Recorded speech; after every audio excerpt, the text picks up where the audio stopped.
Silver Spring in Montgomery County, Maryland is near to Washington, D.C. It is considered the cultural and arts hub of the state. It is a majority white-collar town with lovely parks, expensive real estate, and a vibrant night scene. It was an area that suited Eric Somuah very well. Eric lived alone at the Viridian Apartments, a building described as a luxury apartment complex. He was the top salesman at the Jaguar and Land Rover dealership in nearby Bethesda. In addition, Eric was seeking to establish his own private at-home healthcare service. Family friends described Eric as not only charming, but ambitious, hardworking, smart, and exceptionally friendly. Everyone who knew Eric really loved Eric.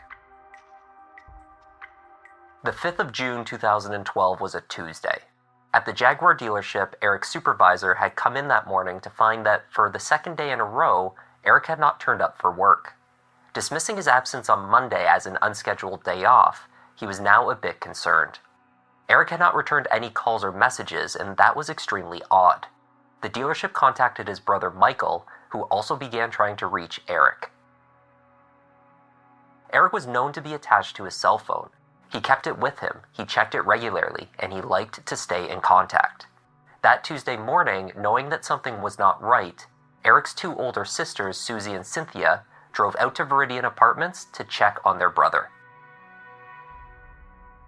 When they gained entry to his unit, Susie and Cynthia found Eric. He was tucked away in his bed, a sheet pulled over his whole body nearly to his forehead. At first, it looked as though Eric was simply fast asleep. But this was, unfortunately, not the case. The cause of death was a single gunshot wound into the top of the head. His position in the bed led to immediate reactions that he could have died by suicide, an assumption suggested by law enforcement to his sisters that morning. There were a few reasons why suicide was unlikely, the most obvious of which was that there was no gun found on or near the bed, or anywhere in the apartment. The placement of the shot also rendered this extremely unlikely.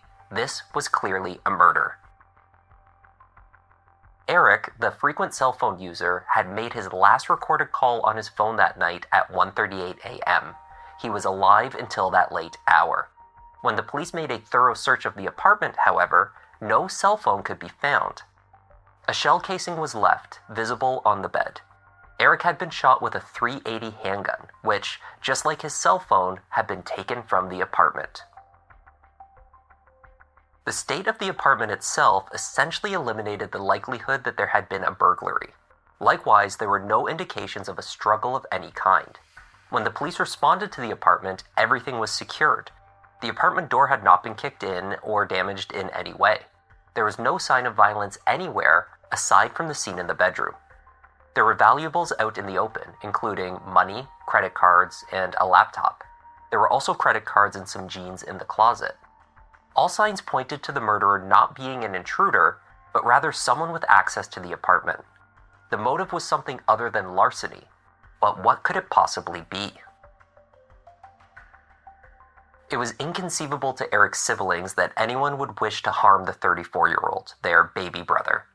The son of immigrants from Ghana, Eric had set his sights on a kind of American dream. Career success, a nice home, great friends, and a bright future.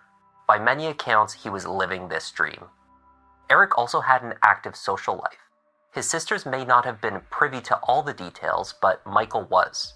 He was not just his older brother, but also Eric's best friend. Michael knew that Eric was a ladies' man. He was a regular at a local bar where employees reported that Eric was known to leave with a different woman more nights than not. The lead detective on Eric's case, Dimitri Rubin, first suspected that Eric's romantic entanglements would lead him to the killer. The scene suggested that the murder was committed by someone who knew him. It appeared calculated and personal. The Somuah family directed Detective Rubin to a woman who had been romantically involved with Eric for some time. Her name was Denise Harrington. About 20 years Eric's senior, Denise was independent and successful. The two had reportedly met when she visited the Jaguar dealership looking for a new car. They hit it off immediately. But Denise was not well liked by the family, perhaps due to her age and lack of interest in building her own family, but she was the most consistent and committed romantic relationship that they knew of in Eric's life. Over a year after they met, their relationship was on the rocks. Denise told police that they were heading towards a breakup and that she had already told Eric that that is what she wanted. She had viewed at least one text message between her boyfriend and a woman named Ashley, which had prompted a fight and her decision to split. But she knew that Ashley was only one of many other women that Eric had been spending time with. There was someone named Tiffany as well, and there were the women he met out at the bar. Eric's active dating life meant that there was a long list of witnesses or even potential suspects to sort through. The working theory was that the murder was motivated by jealousy and committed by someone close to Eric. It was not surprising that investigators first looked at Denise, the deceived older flame. She had a key to Eric's apartment, and the two were in the midst of a breakup. But what appeared to be a promising lead dissolved when her alibi checked out. Detective Rubin interviewed Denise 3 times, and each time she cooperated fully. She also offered full access to her cell phone. These records placed Denise at home at the time of the murder. There was nothing linking her to the crime. So if not the obvious suspect, the scorned lover, who in Eric's life could have been motivated to kill him? A potential break came from a neighbor of Eric's from the Viridian complex. Katrina Ben had moved into the building only a few months earlier. She was a traveling nurse originally from Mississippi who relocated frequently for work. She was exactly the type of professional that might benefit from Eric's concept for his private healthcare business. As detectives canvassed the building, they learned that Katrina and Eric had in fact bonded over more than business. The two had become an item over the preceding few weeks, spending more and more time together. Investigators had the unfortunate task of breaking the news to Katrina that Eric had been murdered. I just want to start again by saying just thank you. You don't have to be here. Thank you for doing this. So let's... I want to know too. Yes. And how'd you meet Eric? I met Eric outside like 2 weeks after I had been there, and he asked me if I was a nurse because he was starting some kind of agency, nursing agency, kind of like what I work for. The two had connected through a love of basketball. They had gotten together to watch games every Monday night. And as the weeks went by, the nights that they spent together increased. In the days leading to Eric's death, they had spent a significant amount of time together. First on the Thursday night, then again on Sunday, and again on Monday, though notably not on either Friday or Saturday. It was logical for Katrina to be confused by Eric's lack of communication after she left his apartment in the early morning hours on Tuesday, the day he died. Are you making calls on Tuesday? Am I the last person? Can you tell me that? I mean, I don't know if he stopped calling me or if he wasn't answering because he was dead. Because I've been depressed and suffering and mad and crying because I'm thinking he's not talking to me. We've been like this. It's just to settle my heart, you know. I think your heart can be settled. It was possible that Katrina was the last person to see Eric alive, but there were questions surrounding who else may have been present that night and what exactly went down. Katrina explained that Eric had suggested they take a drive to meet with a man he knew, ostensibly a drug dealer named William Woodfork. She said they drove out to meet this man, who then promptly jumped into the back of Eric's car with them. The exchange made her very uncomfortable. And the guy got out. All this happened before the light could even go out in the car. Because I'm thinking, if you're going to do something like this, turn the light out. Somebody might see me. You know, I work at NIH. I don't want to be identified in something like this. Bald, and he's about my color, skinny guy, scruffy beard. I didn't see his face straight on. I wasn't trying to look at him directly. I'm not trying to look like I want to know who you are. The encounter with William Woodfork in the car was not the last time that Katrina saw the man that night. She rose at about 5 a.m., a bit earlier than usual because she needed to get gas on her way into work. When she left, William was in the living room of Eric's apartment, seated on the couch. Eric remained fast asleep in the bedroom. She offered no explanation as to why William had turned up at Eric's home in the middle of the night, though she stated that she had awoken at one point to see them through the door that sat slightly ajar, speaking in muffled tones in the living room. It didn't make sense to me because I was thinking, why is he here? It was just a little uncomfortable. It just seemed a little weird. William Woodfork denied to investigators that he knew a man named Eric Somuah. He also insisted that even if he did do business with Eric, that there is no way that he would know his home address. However, call logs from Eric's cell phone provider confirmed that he knew William. He had in fact called him on the night of his death, just as Katrina had reported. William was clearly lying to police. When a search warrant was obtained for his residence, detectives discovered a small safe, inside of which they found a handgun, a .380, the same kind used to kill Eric. William's .380 was promptly tested. Despite what was looking like a mounting case against the weird man, the results came back negative. It was not the gun used in the murder. Moreover, his alibi was solid. Detectives put him far away from the Viridian apartment complex in Silver Spring that night. There also appeared to be no discernible motive. Katrina Ben, it would seem, was the one who was lying, and purposefully misleading the investigation. Detectives pulled the surveillance footage from the Viridian lobby and other entrance and exits, and they found her timeline did not exactly line up either. Katrina was captured leaving the garage at approximately 6:34 a.m. Tuesday morning. She was then shown returning at 7:05 a.m. When she returned, she parked in front of the building, got out, and walked through the lobby, and then returned to her car 5 minutes later. She explained that she had forgotten her cell phone in Eric's apartment. This meant that she was at the scene of the murder close to 2 hours after she claimed that she had awoken and left. If she was not the killer, she must have encountered them within moments of being inside the apartment. 2 weeks after the murder, detectives had turned their attention squarely to the grieving girlfriend who spoke glowingly about Eric when she first learned of his tragic death. But was she truly expressing shock and distress at this horrific news? What happened? Person. I got it. You asked me if I saw the police. Can y'all just please tell me what happened? Well, like I said, I think I told you that he was murdered. All of this is like me messaging him. That's fine. That's thinking fine. he's just ignoring me, so you can take it all.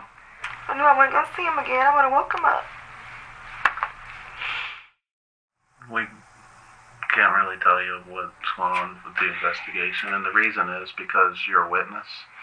And we Oh can't- my God. Well, I think we can tell her where it happened. He was killed in his apartment. This guy has so many goals and so many dreams. It's just crazy. It's like he was having the best time in his life. And now he's dead. Police seized her computer and tracked the usage of her Facebook account in the period after Eric's death and before speaking with the police.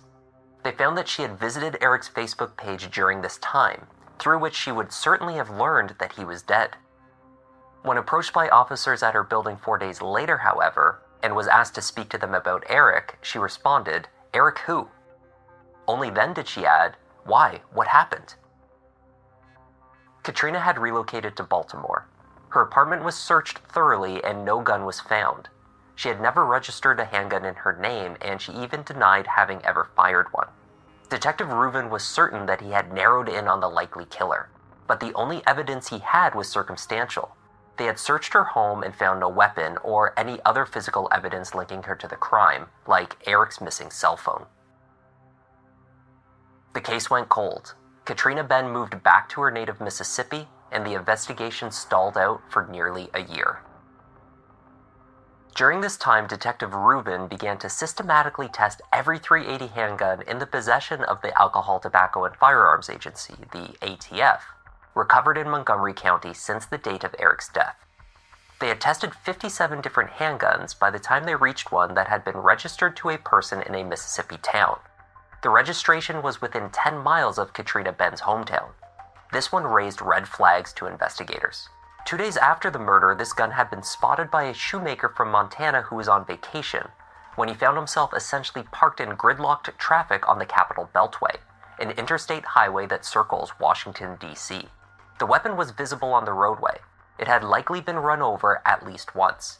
The gun was broken and consisted only of its lower half. According to case documentation, the key component, the barrel, was missing.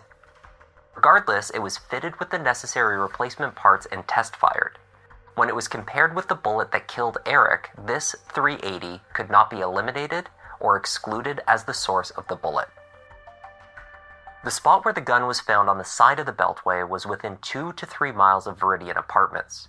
Detective Rubin estimated that the round-trip driving time from the apartment to the gun's location would have been 30 to 40 minutes. The surveillance tapes at the Viridian showed that Katrina had left at 6:34 a.m. and returned 31 minutes later. Through the serial number, the gun was traced through 5 previous owners in Mississippi to a pawn shop only a few miles away from Katrina's home. There, the shop had recorded a sales receipt, later turned over to the ATF, that confirmed to whom the gun had been sold. None other than Katrina Ben. If I was going to do something like this, it wouldn't be like this. It wouldn't be stupid. How would it be? I think it would be planned out. When Katrina was pulled back in for questioning the second time, the tone had shifted on both sides. So, you still think you didn't kill her? No. Okay. She now claimed that she had owned a gun and that she had never lied to investigators on this point. Do you own a firearm? Yes. Okay, what kind of firearm are you own? The .380. Why didn't you tell us that last time? Because you never asked. I didn't kill anyone, so it's no need for me to say I have a gun. I mean, you never asked. You asked me, have you ever held a gun? Mm-hmm. Have you ever fired a gun? Katrina was unaware, however, that during the conversation in her Baltimore apartment, Detective Rubin had been secretly recording the exchange. Do you own a gun? No. Have you ever fired a gun? No. There was evidence from Katrina's own statements and text message exchanges that Eric's many open relationships with other women was a source of jealousy and anger. Eric was a great guy, but I wasn't even trying to be with Eric like that. And to be honest, when he would tell me he was in love with me, I never believed him. She acknowledged that she and Eric had talked about their future together. She also admitted that she became angry, vindictive, and possessive whenever he turned her down for a date or failed to show up after having agreed plans. When Eric did not show up on time to watch a basketball game with her on Thursday, May 31st, 5 days before his murder, Katrina said she was pissed. That night they exchanged angry texts, although they ultimately spent the night together. On Sunday, Katrina forbade him to go to a party because she had plans for them together. On the last night of his life, Eric did not return home in time for the two of them to watch a game together as they had scheduled. When he did return, he paid little attention to her. I mean, you're sitting here being faced with a murder charge of your boyfriend. And that's my boyfriend. That's something I told my sister. I was one of 3 girlfriends. He's not my boyfriend. To your gun. Okay. It was used to kill Eric. Okay, we matched it to the bullet. So, he found a gun the day after a murder. Why would he be murdered with my gun? It doesn't make sense. Like, you guys have told lies to different people that you questioned about me. Like what? So, if someone had my gun, then it was stolen. I mean, like, but when would they steal my gun? The only person that's been in my apartment is Eric. You see how bad that looks? It doesn't make sense to me. You were going to have your day in court and tell the same story and all that. Do you understand that that story is not believable at this point? I understand, and if I was, a detective, it would look the same way to me. I have no idea. I have no idea. I would rather sit here and say, oh, you think I did it? Well, he, stole from me or killed my father or something. Eric did nothing. He did nothing. I can't even make anything up. Eric did nothing. Detectives were not convinced. Katrina was arrested and charged with the murder. You have the right now and at any time to remain silent. Katrina entered a plea of not guilty and forced the case to trial. The evidence against her was still largely circumstantial. The match on the gun was consistent, but it was not conclusive. Katrina's defense argued that many handguns could have been a match. Furthermore, they argued that Katrina had long since lost track of the weapon, having had no use for it. So it was entirely possible that Eric himself had retrieved it from her home at some point and kept it in his apartment. Someone, the real murderer, then found it there and used it to kill him. Then there was the motive. Was it reasonable to believe that a woman whom Eric had been seeing for only a few short weeks could summon the jealousy and anger necessary to commit such a horrible crime. The prosecution said yes. They argued that Katrina, a woman who bragged to police that she had never been dumped, discovered that Eric was treating her as what they dubbed the Monday Night Girl. They argued that Katrina resented that Eric was out with other women on high-profile nights like Fridays and Saturdays. She felt that the relationship was more significant to the victim than she believed it to be, and when she found out that she was not exclusively with him, she murdered him. She thought she got away with it. She thought she got rid of the gun, and again, but the Good Samaritan finds the gun, and we have great detective work by Detective Rubin, and the mystery is solved. In October 2012, Katrina Ben was convicted of first-degree murder as well as a lesser charge for the use of a firearm in the commission of a violent crime. She was sentenced to life in prison plus 20 years, ensuring that she will never be released.